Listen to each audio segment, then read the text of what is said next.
Salam, salam, outsider, le débrief commence maintenant.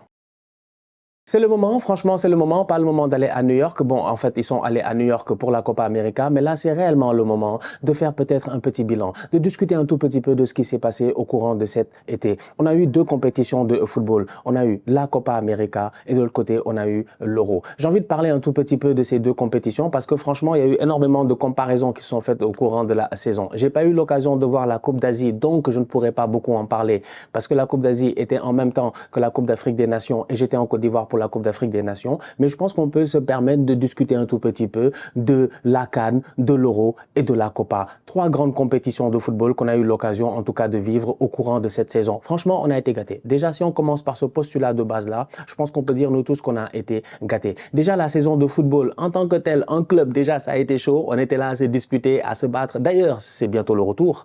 C'est bientôt le retour. C'est bientôt le retour des... Voilà, vous-même, vous savez, c'est bientôt le retour du trollage. C'est bientôt le retour de la guerre amicale, bien entendu. Entre qui? Entre les différents fans de Première Ligue, entre le Real, le Barça, les fans de l'Atlético et tout ce qui suit en Liga, entre peut-être un Vincent Kompany en Bundesliga qui va essayer de se battre contre Xabi Alonso et tout, entre les différents changements qu'il y a eu en Italie. Bref, c'est bientôt le retour du football en club. Mais cet été quand même, en équipe nationale, les boys se sont gérés. Donc du coup, j'ai envie de parler un peu, je vais commencer par l'Euro. J'ai envie de dire qu'on a vécu un Euro quand même dans l'opinion populaire. Quand je regarde un tout petit peu ce que tout le monde dit, on a vécu un Euro qui est mitigé, qui est très mitigé. Pourquoi? Parce qu'en termes de football, les gens n'ont pas été forcément satisfaits. C'est dommage. Pourquoi? Parce qu'il y a de très grands joueurs à l'Euro. Nous tous, on le sait, que ce soit l'équipe de France, l'Allemagne, l'Italie qui était championne d'Europe, l'Angleterre qui arrive avec avec ses boys de Première Ligue et puis Jude Bellingham, les Espagnols qu'on a eu l'occasion de voir ces Bambinos là, et puis plein de surprises aussi durant cette compétition quand même. Mais quand tu regardes tout cela, tu te dis quand même en termes de football, ça a été un tout petit peu léger. Ça a été léger, ça a été décevant. Mais la force un peu de cet Euro finalement à la fin, c'est que quand on regarde, on peut se dire en rétrospective que c'est le football qui a gagné. Parce que dans une époque où, tactiquement parlant quand même, j'ai envie de dire, il y a pas mal de coachs qui, surtout en sélection nationale, peut-être n'ont pas assez de temps pour travailler. Ça, moi, je l'ai toujours dit. J'ai toujours dit que c'est quand même dur d'être sélectionneur, que tu le veuilles ou non. C'est un groupe de joueurs que tu as peut-être 4 fois ou 5 fois dans l'année pendant 10 jours. Pendant littéralement 10 jours, presque 2 semaines de trêve internationale. Un peu plus que 10 jours. Et tu dois travailler tactiquement avec eux. Et tu dois essayer de créer des choses comme le font peut-être des Pep Guardiola, des Mikel Arteta, des, je ne sais pas moi, des Carlo Ancelotti ou whatever. En tout cas, comme le font certains en club. Mais en club, ils ont le temps. En club, ils les ont presque 7 jours sur 7 si tu enlèves les jours de repos. Donc, c'est pas la même chose en équipe nationale. Donc, c'est beaucoup plus dur en équipe nationale. Donc, dans une époque où, footballistiquement parlant, on n'a pas l'air très satisfait de ce qu'on voit, si tu regardes les derniers champions des différentes compétitions, c'est pas forcément les équipes qui pratiquent le plus beau football, mais peut-être le football le plus efficace. On peut remonter jusqu'à, allez, amusons-nous et on peut remonter, j'ai envie de dire, jusqu'à l'Euro 2016. Le Portugal gagne. Est-ce que le Portugal fait un football flamboyant extraordinaire? Non. Mais le Portugal gagne quand même, franchement, avec une victoire. Eder qui claque un but. Ils ont pas mal joué, ils se sont gérés. Moi, je me rappelle d'un Portugal-Hongrie, je pense, en phase de poule où Ronaldo met un triplé. Donc il y a eu des beaux matchs et tout, mais c'est pas le football de Fernando Santos, quand même, vous vous en rappelez quand même, faut pas nous prendre pour des tocards, on était là. C'est pas le football de Fernando Santos qui nous a fait rêver. Donc le Portugal a gagné. 2018, la France gagne, nous tous on sait 4-4-2, machin, Blaise Matuidi, ils sont là. Ils ont ramené la coupe à la maison, c'est des guerriers, ils s'en sont sortis. Mbappé était à son prime à 18 ans. C'est un paradoxe, parce qu'on va en parler tout à l'heure, sa compétition n'a pas été très bonne. Donc du coup, tu regardes ça et tu te dis, ok, tu as une équipe vraiment de France qui est défensive, qui est solide, qui vient, elle gagne la compétition. Franchement, France-Belgique, les gars ont eu le seum 1-0, Samuel Umtiti a cassé la démarche. C'était pas une question de football, c'est une question d'efficacité de... Voilà, s'il n'y avait pas vraiment du beau jeu. Qatar 2022... c'est pas du beau football. Franchement, l'Argentine, c'est des guerriers, ils ont du talent. Il y a une différence, ils ont du talent. Ils ont du talent, ils savent jouer. Donc, du coup, les boys, franchement, il n'y a rien à dire. La contre-attaque, par exemple, en finale, Di Maria, machin, Messi, tout ça, c'est trop bien fait, c'est trop bien mené. C'est le talent. Mais on n'a pas été bluffé par le football du champion, tu vois. Je regarde même l'équipe nationale du Sénégal qui a gagné la CAN au Cameroun en finale face à l'Égypte. Encore une fois, tu regardes, tu n'es pas bluffé par le football du champion, en fait, tu vois. Mais le champion, joue comme un champion. No excuse, play like a champion. Ils viennent, ils gagnent la coupe. Mais là, pour la première fois quand même, on peut dire que l'Euro n'a pas été top, que l'Euro n'a pas été extraordinaire et tout, mais on a eu quand même un champion qui a joué au football. Et c'est là où moi, je dis franchement, je remets à César ce qui appartient à César. Et j'ai envie de dire bravo à l'Euro. J'ai envie de dire bravo à l'Euro juste pour cela. Parce qu'on a eu un champion qui est méritant, un champion qui a mis tout le monde d'accord. Quand tu fais le parcours de l'Espagne, quand tu tapes les équipes que l'Espagne a fait 7 matchs, 7 victoires. Ils ont fait 7 matchs, 7 victoires. Ils ont tapé sur leur chemin les Italiens, le pays organisateur. Ils ont tapé tout le monde. L'Angleterre, en fait, ils ont tapé que des grandes équipes. Ils ont tapé la France. Vous êtes malade, vous, l'Espagne. L'Espagne a fait un parcours mais que j'ai rarement vu. Donc, pour moi, je dis, le parcours de l'Espagne n'a rien à voir finalement avec la compétition, parce que si tu t'arrêtes juste sur le parcours de l'Espagne, si tu n'as été qu'un supporter espagnol et tu n'as regardé que l'Espagne, tu as eu du plaisir. Tu as eu du plaisir. Franchement, tu as eu du plaisir. Espagne, Italie, ils devaient taper les Italiens ici. C'est parce que Donnarumma était là à faire des arrêts. C'est parce que Donnarumma a sauvé les Italiens. C'est lui qui tenait l'honneur, je dis bien, de la Casa. On va être très très sérieux, mais c'était compliqué pour eux. Ils arrivent face aux Français, les Rabiot, tout ça, ça parle beaucoup. Yamal vient, il t'enroule des ballons.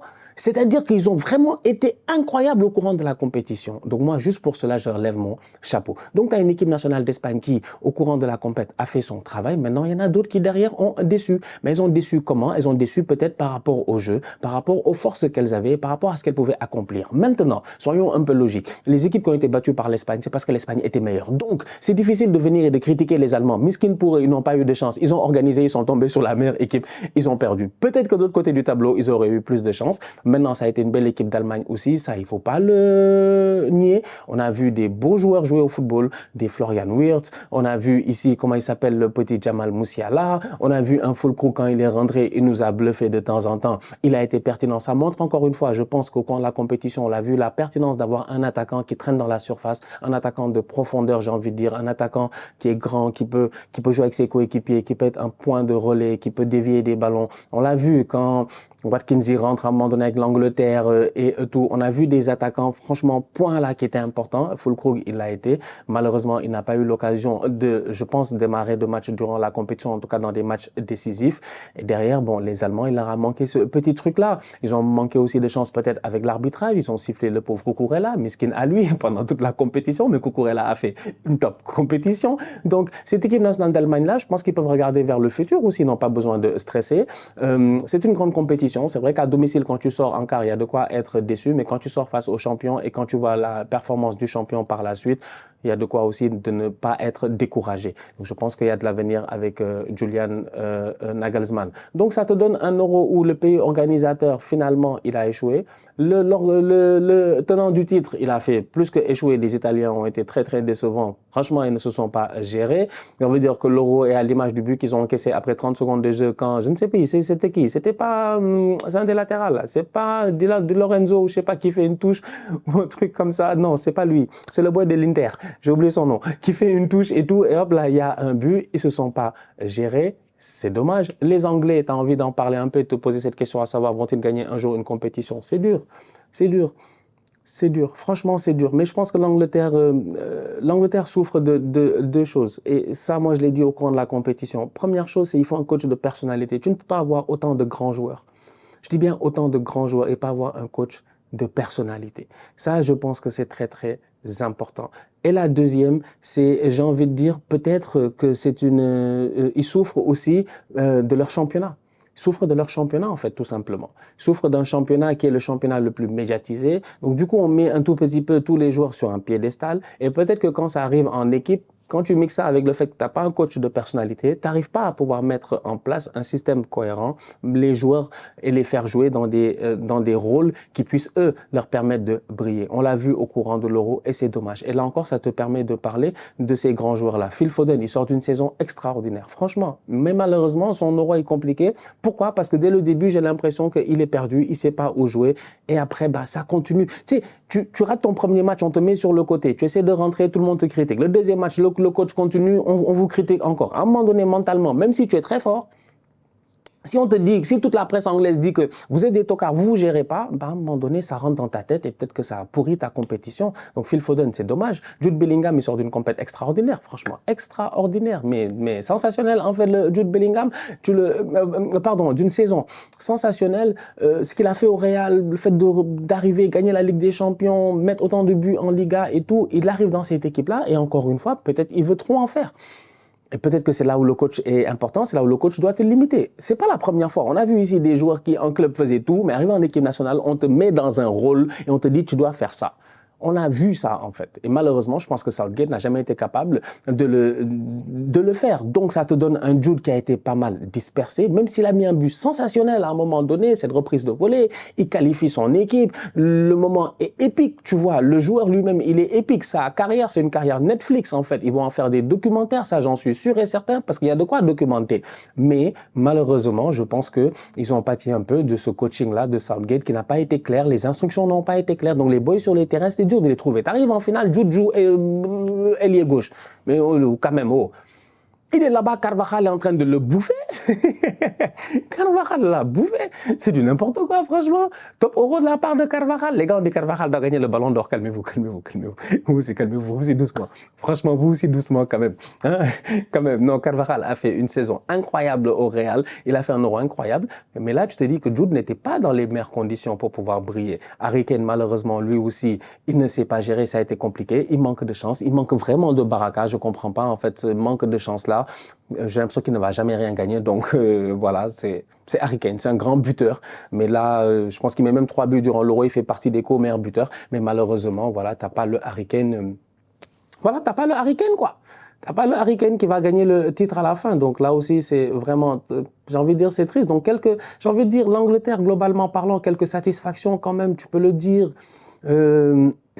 Cole Palmer qui aurait dû, je pense, qui aurait dû avoir plus de temps de jeu, qui aurait dû jouer, qui est dangereux, qui a un très bon pied gauche. Après, c'est dur quand t'as Bukayo Saka qui est sur le côté aussi. Les deux, c'est les deux du même côté. Donc, mais quand même, Cole Palmer, je pense qu'il a ce grand banditisme en lui là. Il a ce truc là qui aurait pu faire que peut-être que sur la finale, à la place de Bellingham, sur l'autre côté, à gauche, il aurait fatigué peut-être Carvajal, tu vois. Donc c'est dommage pour Cole Palmer qui sortait d'une très belle saison avec Chelsea après son transfert à Manchester City. C'était pas gagné d'avance, il y a eu beaucoup de blessures à Chelsea.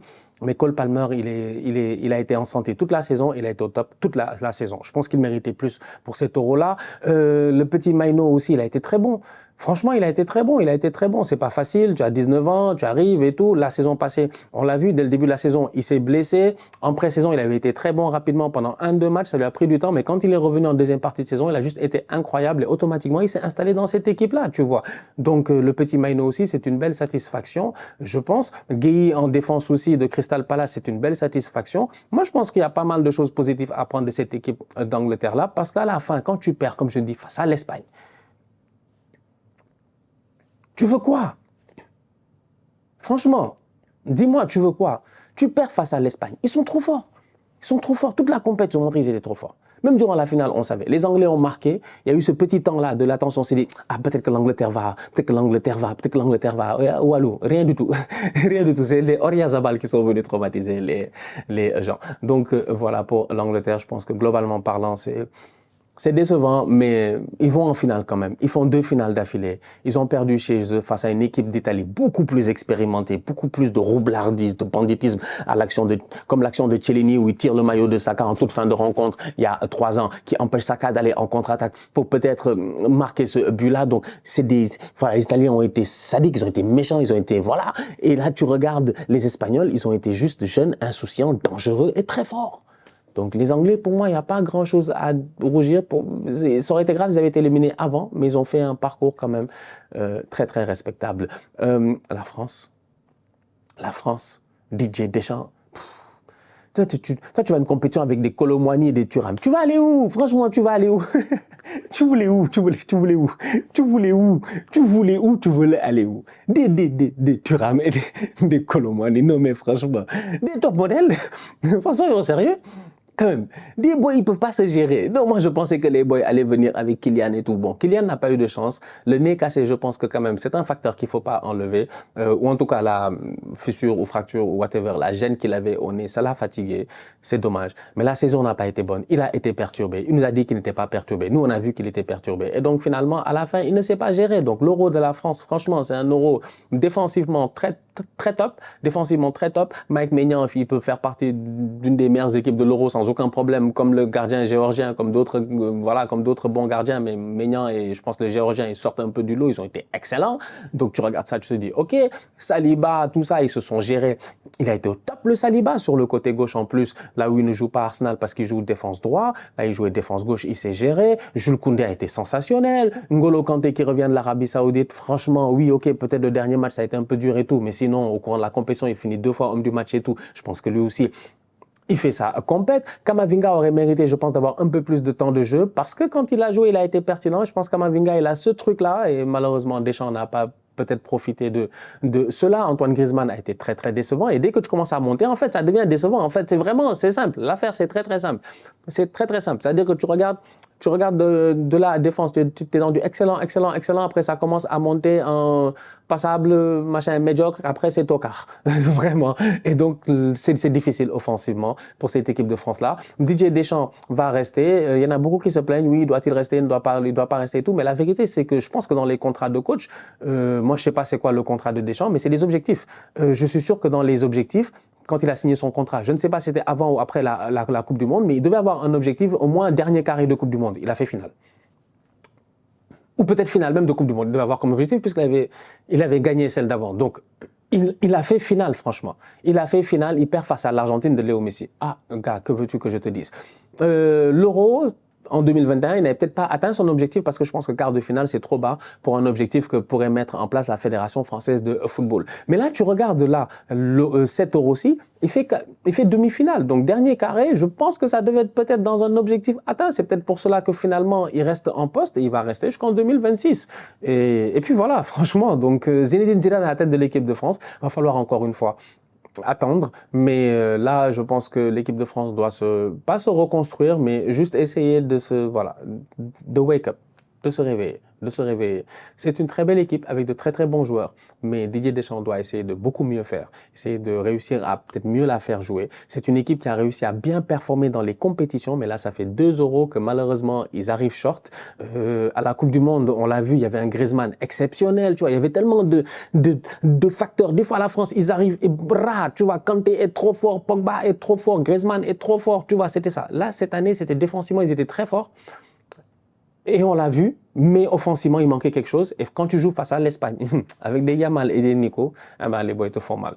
Donc, on va voir. Je pense que Deschamps, il reste juste parce qu'il a dû atteindre ses objectifs. Une demi-finale d'Euro. Donc, on va voir pour la prochaine compétition ce que ça va donner. Après, il y a eu d'autres équipes aussi, tu vois, quand j'y repense rapidement, il y a eu d'autres équipes aussi qui ont été assez plaisantes à voir jouer. Les Pays-Bas, je trouve qu'ils ont été très plaisants à voir jouer. Cody Gakpo, Xavi Simons, Gakpo qui met 3 buts, qui fait un très bon Euro. Encore une fois, très bon dans les compétitions internationales. Memphis Depay, avec un flow de basketballeur, avec un flow de basketteur, je dis bien. Et puis, j'ai envie de dire des performances à la, je ne sais pas, moi, des performances à la Kendrick Perkins. Il s'est pas géré, ça a été compliqué pour lui aussi. Mais bon, voilà. Xavi Simons a été très bon. J'ai hâte de voir durant le mercato ce qui va se passer pour lui aussi. Il a été excellent au courant de cette compétition. Reinders, au milieu de terrain, le boy du Milan AC, mais sensationnel, franchement. Lui, je le prends Arsenal anytime. Je sais qu'Arsenal est intéressé sûrement par un boy comme Mikel Merino et tout ça. J'ai hâte de voir. Mais franchement, il a été excellent, ce boy-là. Il a été très bon. On n'a pas senti l'absence de Frenkie de Jong. C'est pour dire à quel point il a été bon. Schouten aussi au milieu de terrain, il a été très bon. Vraiment, globalement parlant, les Néerlandais, voilà, ça s'est joué à pas grand-chose. Mais ça a été une belle équipe. Je pense qu'on peut les attendre dans les prochaines compétitions et on va voir ce que ça va donner pour la prochaine Coupe du Monde. Ça reste une équipe aussi avec un vivier de jeunes joueurs. Vous connaissez les Pays-Bas. Ils vont continuer à en sortir, donc il faut garder un œil sur eux. Mais bon, il manque un peu de baraquois, quoi. Tu vois, eux, ils n'ont pas de chance. Aussi, les Néerlandais, les Belges. Tu sais, des pays avec des belles générations, ça gagne pas. Les Belges. C'est dommage. On m'a dit, c'est dommage. Kevin De Bruyne, c'est dommage. Il a fait un Euro, je pense. Il a fait son Euro. Après, c'est compliqué. Ça a été... Le coach, ça a été difficile. Les choix tactiques, ça a été dur. Lukaku a trop raté. Vraiment, Lukaku, c'est incroyable. C'est Lukaku est capable de mettre des 10 buts comme ça. Après, il rate tout. Je comprends pas. Donc, ça a été difficile aussi pour Romelu Lukaku. Les autres boys aussi offensivement, ils n'ont pas été dangereux comme il le fallait. Les Openda, tout ça. Bon, Doku, il a beaucoup dribblé. Il a beaucoup dribblé. Peut-être un des plus hauts pourcentages de dribbles de la compétition et tout. Il a beaucoup dribblé. Mais là, encore une fois, ça a été short. Donc, franchement, les Belges... Voilà quoi, voilà, c'est beaucoup de talents individuels. Onana, tout ça, il y a vraiment beaucoup de talents individuels, mais collectivement parlant, encore une fois, la Belgique, malheureusement, elle a été décevante. Donc ouais, moi je retiens pas grand-chose de la Belgique dans cet Euro-là. Ouais, hein, quand tu y penses, tu te dis, finalement, il y a, tu vois, je dis qu'il n'y a que l'Espagne. Il n'y a que l'Espagne qui nous a fait rêver réellement. Après, c'est les petits. Après, c'est la Turquie. Ah oui, ils ont été bons, les Turcs. Il n'y a rien à dire. Arda Güler, le boy Yilmaz, là, cheveux blonds, tout ça, ils ont été... Kadioglu, le latéral, exceptionnel. Franchement, ils ont été bons. Géorgie, ouais. Mikotadze, Varashkelia, vraiment, l'équipe de Willy Sagnol, là, une équipe de bandits. D'ailleurs, meilleur match de l'Euro Turquie-Géorgie. Tu vois, c'est ça, en fait. C'est ça. C'est des moments dans l'Euro, on était comme, ah, ouais, c'était cool, ouais, c'était cool, c'était cool. Mais sinon, des fois, c'était 0-0, penalty, 0-0, penalty, France-Pays-Bas, tu penses à des trucs 0-0, machin, tout ça. Donc, c'est dommage. Ouais, il y a eu des moments comme ça. Portugal. J'ai envie de finir un peu avec eux, je pense, pour l'Euro. Portugal. Ah, Cristiano Ronaldo. C'est dommage, ça me permet de faire une transition même sur Léo Messi. Alors, le Portugal de Cristiano Ronaldo qui, malheureusement, n'a pas réussi à gagner l'Euro. Voilà, que veux-tu que je te dise? En fait, c'est comme ça, c'est la vie. Hein. C'est comme ça, c'est la vie. Je vais même essayer de revoir un tout petit peu en me disant, cette équipe du Portugal, là, je sais pas comment l'expliquer. Je sais pas comment l'expliquer en me disant... Tu sais, quand tu joues le match face à la France au penalty, ça peut se jouer à rien. Tu peux te qualifier face à la France et après te dire, peut-être tu joues face à l'Espagne. Bon, l'Espagne t'aurait tapé quand même. Mais bon, la vérité, c'est que je pense que le Portugal a peiné de deux choses, pour moi, quand je regarde la compétition, calmement.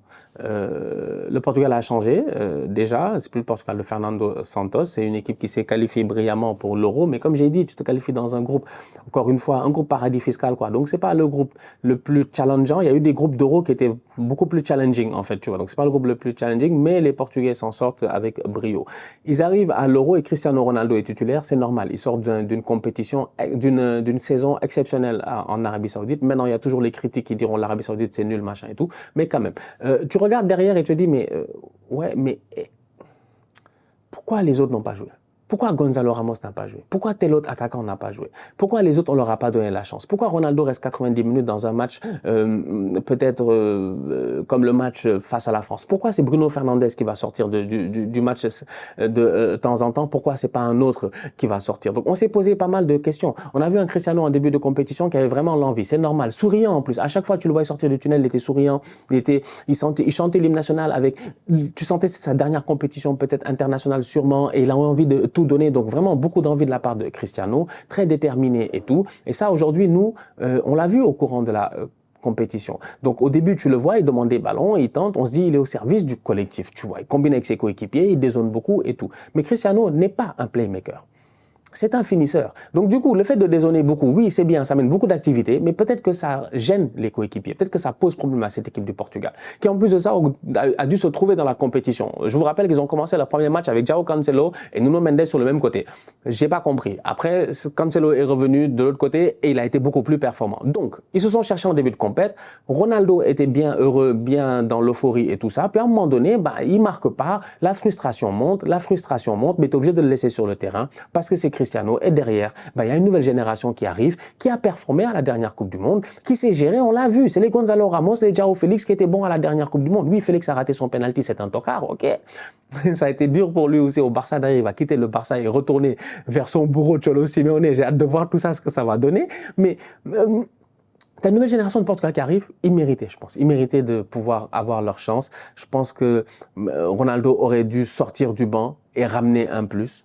Peut-être à un moment donné de la compétition, mais ça n'a pas été le cas. Donc c'est dommage pour le Portugal. On va voir ce que ça va donner pour le football portugais dans les prochaines années. Mais ils ont quand même encore une belle génération. Ils ont de très bons joueurs. franchement, on l'a vu, le petit, le fils du coach là, le fils de, j'allais dire le fils de Simeone, c'est pas le fils de Simeone, le fils de Conceição. Le fils de Conceição qui était là et tout, qui s'est géré, que moi j'ai trouvé franchement très bon. Un boy comme Palhinha qui est excellent. Vitinha qui est vraiment sensationnel, il sait jouer au football. Donc vraiment une belle génération du Portugal, quoi, sincèrement. Donc ouais, moi j'ai envie de dire une belle équipe du Portugal qu'on a vu au courant de cette compétition. Et voilà, c'est tout. Maintenant on passe à l'Argentine, à la Copa América. Ça va aller très vite en fait. La Copa, il n'y a pas grand-chose à dire. Le Brésil a été des tocards. Ronaldinho nous avait avertis. Nous tous, on l'avait vu. C'est des masters tocards, des masters nullards. Ils ne savent absolument rien faire. Ils ne se sont pas gérés. Vinicius est allé prendre un carton jaune. On lui a rien demandé pour être suspendu. Il aurait pu aider ses coéquipiers. C'est dommage. Donc voilà, ça c'est le Brésil. On va voir ce que ça va donner. On espère qu'ils vont se renouveler, revenir au top, se qualifier à la Coupe du Monde. C'est paradoxal de le dire, mais en ce moment-là, moi, il me stresse. Mais c'est sûr qu'ils vont se qualifier. Que Hendrick va réussir aussi parce que ça a été dur pour lui. Le match où on l'attendait, le match malheureusement où il a sa première titularisation et tout le monde le regarde, c'est un match décisif et tu fais une passe. Donc franchement, c'est compliqué, ça a été dur pour les Brésiliens. Après, il y a d'autres équipes dans la compétition qui ont été très belles, l'équipe de Bielsa, l'Uruguay, il leur a manqué ce petit truc-là, mais ils sont tombés face à une très belle équipe colombienne qui savait jouer au football, qui a été excellente. James, sensationnel, bravo James. Vraiment, je lui lève mon chapeau, très grand joueur, top player. Magnifique, bravo James, bravo, bravo, bravo. Moi, ça, c'est un plaisir en fait de pouvoir voir James jouer au football, de voir James. En plus, James, il est lent, ouais, il est nonchalant et tout, mais il est trop efficace. Des ballons rares. James, il frappe le ballon arrive. Franchement, lui, il téléguide le ballon. Grande carrière aussi. Donc voilà, c'est dommage. Luis Diaz, il a fait une très grande compétition et tout. Ils avaient un milieu de terrain, là j'ai oublié son nom, il a pris un carton rouge, il a raté la finale, qui a été excellent lui aussi. Rios au milieu de terrain, je sais même pas c'était qui Rios, j'ai vu un boy là, je sais pas où est-ce qu'il joue. Vu Rios, grand comme ça, tout excellent, un boy au milieu de terrain. Non, franchement, les Colombiens, vous n'avez qu'une équipe. Non, ils m'ont bluffé, ils ont manqué de chance. C'était encore une fois le destin de Léo Messi. Donc voilà, que voulez-vous que je vous dise? On parlait de quelques tocards quand même rapidement. Les États-Unis, tocards chez eux, ils organisent, ils sortent pas de leur poule. Le Mexique, tocards, je comprends pas. Mexique, vraiment, c'est une destination voyage, quoi. C'est plus une destination football, c'est pas possible en fait. Mexique, t'entends Mexique, des fois tu te dis, ouais, mais venez, non, ils sont trop nuls les Mexicains. Ils se sont pas gérés. Canada, exceptionnel, excellent. J'en ai parlé, je vous invite à aller voir les vidéos, ils ont été très bons. Donc ouais, c'était la compétition de Messi, de Di Maria, de l'Argentine, de Paul. Incroyable. De Paul est incroyable. De Paul a changé de coupe de cheveux à chaque match. Il est venu avec des tresses, des cheveux courts, des cheveux longs, machin, chaussures blanches. Il a cru qu'il était Beckham, en fait, à un moment donné. De Paul, c'est un gars, un volume de jeu incroyable. En fait, lui, il est sur le terrain. Tu te demandes, en fait, De Paul n'est pas très fort. Franchement, on va se calmer doucement. Non, on a tous un cousin qui a le niveau de Paul, qui peut jouer à la place de Paul. C'est juste que De Paul, l'amour qu'il a pour Messi et son pays, ça, personne ne l'a. Il est incroyable comment il se... De Paul, Messi est blessé, il est assis. De Paul est en train de se plaindre à l'arbitre pour se battre là-bas. De Paul, c'est un fou. Il a fait une Copa incroyable. Scaloni, on parle beaucoup de Messi, tout ça. Scaloni, il a encore gagné. Mais Scaloni, depuis qu'il est arrivé, il gagne tout le temps. Scaloni, lui, c'est comment? En fait, c'est qui Scaloni? C'est comment? Il a tout gagné. Finalissima, 2 Copas, Coupe du Monde, machin, tout ce qu'il touche, il gagne. On va voir si Scaloni peut gagner sans Messi un jour. On va voir. Mais là, franchement, moi, je dis à Scaloni, si Messi part.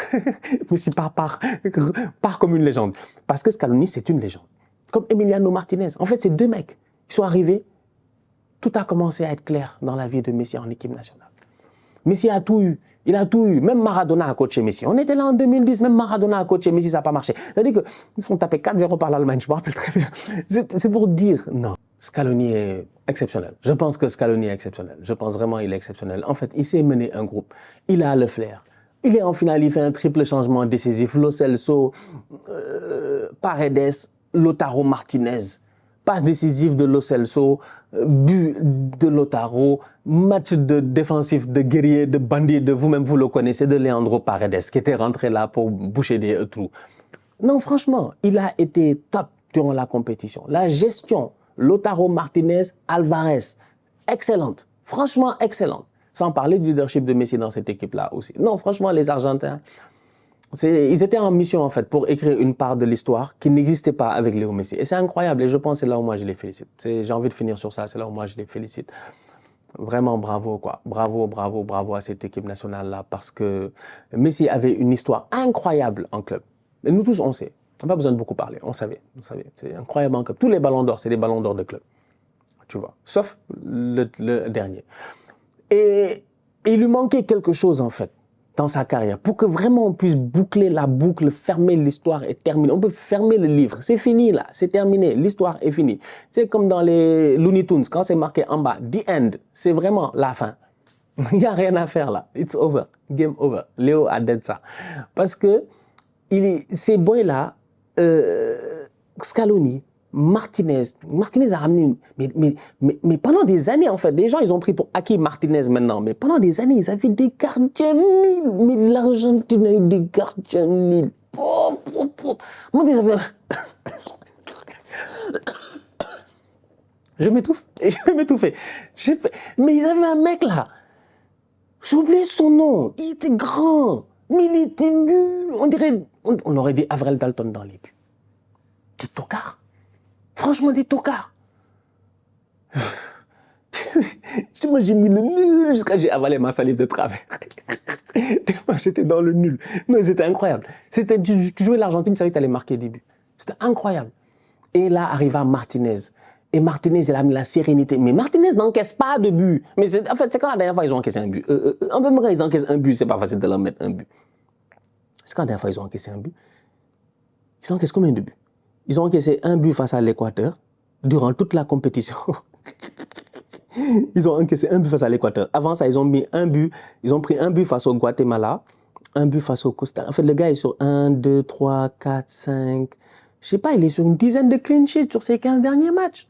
En fait, il n'encaisse pas. Il encaisse un but. Et après, l'équipe gagne de 4 buts. Donc, Martinez a changé, en fait, cette équipe-là. Il a vraiment changé cette équipe. C'est que Messi avait besoin de quelque chose et ça te donne un Martinez motivé. D'autres gars qui sont motivés aussi dans l'équipe et tout. Des soldats, des De Paul, tout ça. Des Otamendi. Otamendi, encore là, Otamendi a un palmarès, mais incroyable. Des Otamendi, tout ça. Et tu rajoutes à ça un Scaloni qui a l'air de... Il a l'air de blend in, d'être dans le moule. On dirait qu'il fait partie de l'équipe. Avec son, il est toujours, en fait, je ne sais même pas c'est qui le coach. Il est habillé de la même manière que tout le monde. Moi, je ne sais même pas c'est qui le coach. Tu le regardes, tu es comme, est-ce que c'est vous le coach? Incroyable. Un mec qui vit ses matchs pleinement, dans ses émotions. Regardez l'image, elle est incroyable. Moi, je vois l'image du but de Lautaro qui marque et Scaloni. Il met directement sa main sur sa face et puis il respire, quoi, il est calme. Tu sens que lui, dans sa tête, alors qu'à l'intérieur, il doit exploser. C'est comme la finale de la Coupe du Monde. Quand l'arbitre siffle, il va s'asseoir, il met sa main dessus, il commence à pleurer. En fait, Scaloni, c'est un gars, il vit le truc. Non, c'est incroyable. Non, c'est eux qui ont rendu ça intéressant, cette Copa-là. Sinon, mis à part ça, c'était nul. Voilà, c'était nul. Ça, il faut dire ça, la vérité. Donc, c'est la conclusion, en fait, de la vidéo, quoi, finalement. C'était nul. La CAN, c'était très cool. Pas besoin de revenir là-dessus, on s'est fait plaisir. Coup de marteau, c'était nous les bandits. Franchement, c'est nous, on met l'ambiance. Nous, on met l'ambiance sur le terrain, hors du terrain. Vraiment, on s'est géré. C'est-à-dire que quand même, on n'a pas eu, cette année, on s'est géré. On n'a pas eu quand même toi, comme à Dortmund, ou quand il pleut, il y a l'eau qui rentre. Je sais pas quoi. On s'est géré quand même, franchement. Les Ivoiriens ont fait du bon travail. L'ambiance était là, le retournement de situation, le dernier des meilleurs troisième pays organisateurs qui gagne la coupe, qui élimine le champion d'Afrique en titre. Mais c'est une dinguerie. C'est une dinguerie ce qui s'est passé. Le Mali qui doit gagner et tout, le coach qui est à terre, les gars qui lui versent de l'eau. C'est-à-dire que faut pas discuter avec nous. C'est nous les gangsters, c'est nous les bandits, les spécialistes de l'enjaillement. On a fait une CAN exceptionnelle. L'Euro a eu ses hauts, a eu ses bas, mais comme je dis, à la fin, le football a gagné. C'est l'Espagne. C'était beau. Et voilà. Et puis, on a eu Mbappé masqué et tout ça. Bon, pas mal d'anecdotes, je pense qu'on pourra discuter encore au courant de ces prochaines années et qui seront même peut-être des mimes au courant de la saison. Et tu finis sur une Copa América, mais qui a été pourrie. Tout le monde a dit c'est pourri. Même eux-mêmes, ils ont joué, ils ont dit c'est pourri. Eux-mêmes, ils ont joué, ils ont dit c'est pourri.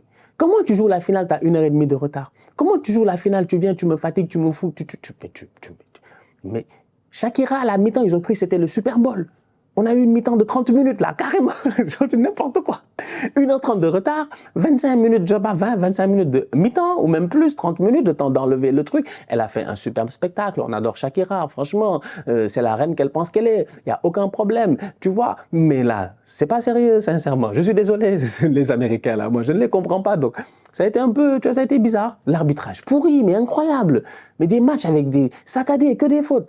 Et 70 fautes par match, je sais pas, bah, pas par match, mais je pense que c'était États-Unis, je sais même plus qui, là, Chili ou whatever. Là, il y a un match là où il y a 70 et quelques fautes, j'étais choqué. Choqué. Les arbitres, ils décident quand ils donnent des cartons, ils ne donnent pas des cartons. Et non, vraiment, une Copa, la sécurité.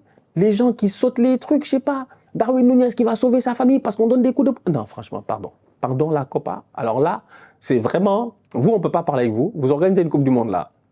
Dans 2 ans, les Américains, donc gérez-vous.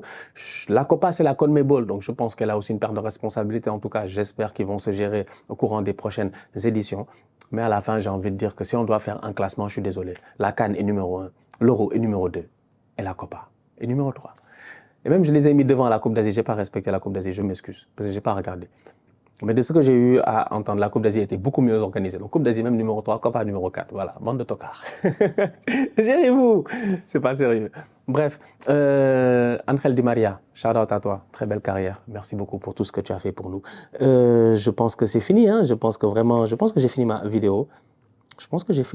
J'avais envie de parler un peu, tu vois, de discuter, quoi, tu as vu. Même la vidéo, là, elle est spéciale. Merci pour ceux qui sont restés jusqu'à la fin de la vidéo, tu vois. C'est juste pour discuter comme ça.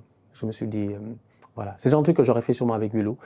Donc, on va reprendre en début de saison, mais c'est sûrement le genre de choses que j'aurais fait avec lui, discuter, parler un peu et tout. Donc, voilà. Je pense qu'on a parlé d'un peu de... Est-ce que j'ai oublié quelque chose ou j'ai oublié quelqu'un? Je pense pas. Je pense pas avoir oublié. Ou si j'ai oublié, dites-le moi en commentaire. La famille, on se capte très bientôt pour une nouvelle vidéo. D'ici là, on continue à liker, on continue à partager, on s'abonne. On est ensemble, on reste en santé, c'est toujours le plus important. Southsider.